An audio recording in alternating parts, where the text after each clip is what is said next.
Long before the white man came, the brown people tended this land. They lived contentedly for hundreds of years in their spot of heaven just east of Table Bay. In 1652, the white man landed at the foot of Africa. Jan van Riebeeck had been sent by the Dutch East India Company to colonize the Cape of Good Hope.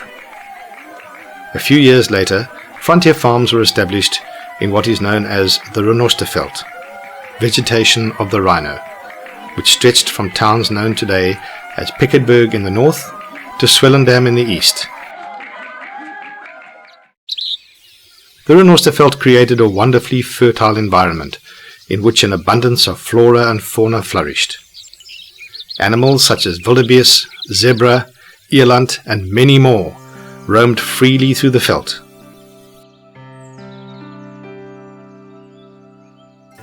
Colorful flowers and berries adorned the earth,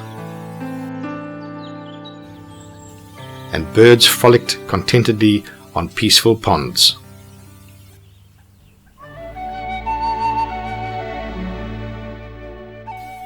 Northeast of the Cape Colony, in the heart of the Renosterveld, the early pioneers came upon crescent-shaped hills, boasting bubbling springs of crystal-clear water. These hills soon became a favorite staging post and were named Die Tygerberg. Nestled in Die Tygerberg was a favorite spot that the regulars affectionately called Pompoen's Kraal. It was here that Hendrik and Beatrix Olivier were granted land to start their farm.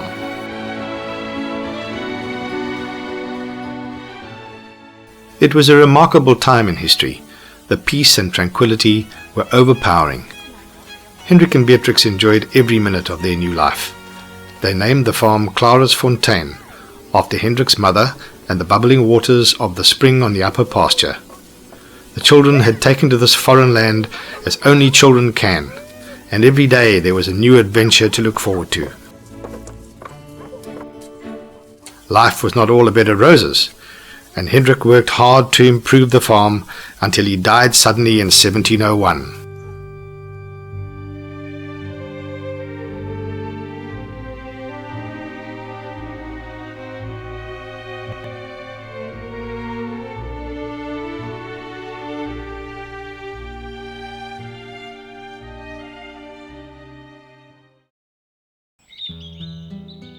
Beatrix decided to continue farming, but life was not easy. The children missed their father terribly and needed constant love and attention.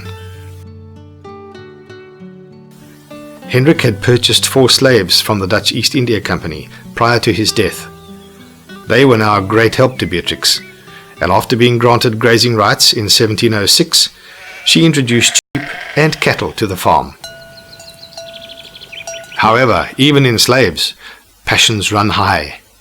Unfortunately for Johannes and Sophie, Beatrix saw the two entering their love nest and was furious, as she had laid down strict rules governing their behavior. She screamed to Albertus to rush in, wrest Johannes from Sophie's arms, and bring him to her for punishment. And the punishment was severe. She had him bound hand and foot in chains for 2 years, the pain sometimes unbearable. One day during this time, Beatrix instructed the slaves to light a fire and to fetch Johannes. He had shown no remorse, and there was to be further punishment. Beatrix produced a piece of old iron and instructed Sophie to heat it in the fire. They were to brand Johannes.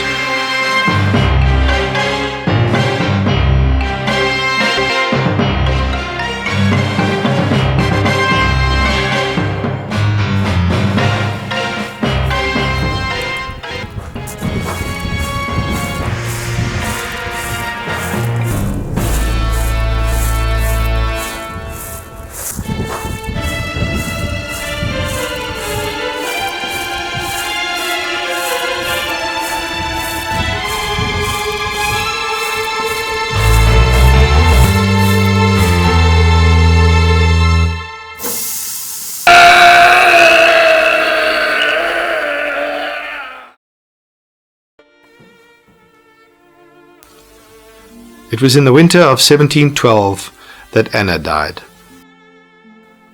Beatrix had idolized her elder daughter and was totally devastated at her passing. It was then that she decided to change the name of the farm from Clara's Fontein to Clara Anna's Fontein.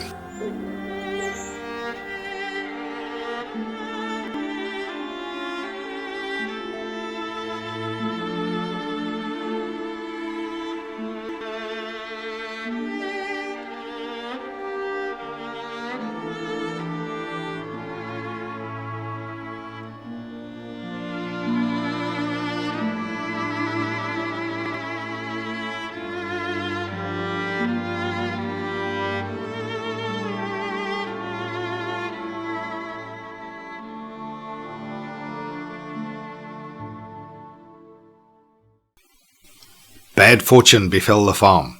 The farmhouse burnt down and the crops failed that year. Beatrix decided to rebuild the farmhouse and start a brothel to help her worsening financial situation, and also started trading with the Hottentots, both activities strictly against company policy.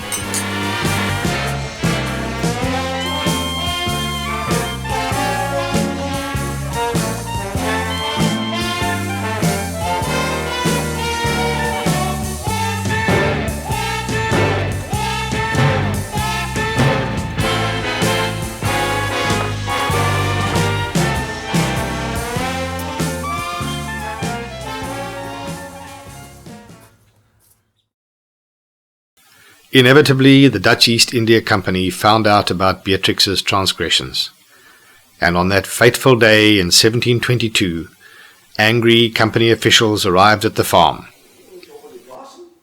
En dus nou, jy moet nou maar weggaan van die plaas af, en dus nou het nou gebeur. Dat is niet weer de kans wat jy nou hier moet bly. En nou is het probleem joune, dat is nou mijn probleem. Nee, jy weet wat die wet was.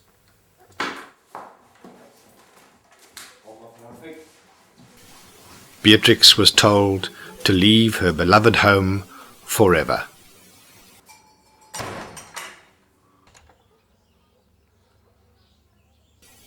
And there our story ends. But if you visit Pampoenskraal today, you will find Clara Anna Fontein. You will see the birds and the animals, and the spring still bubbles from the upper pasture.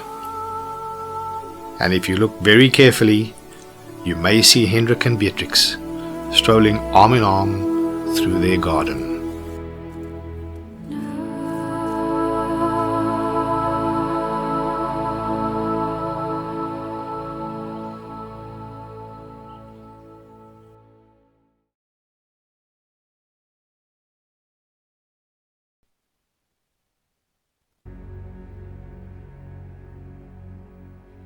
May it be an evening star shines down upon you. May it be when darkness falls, your heart will be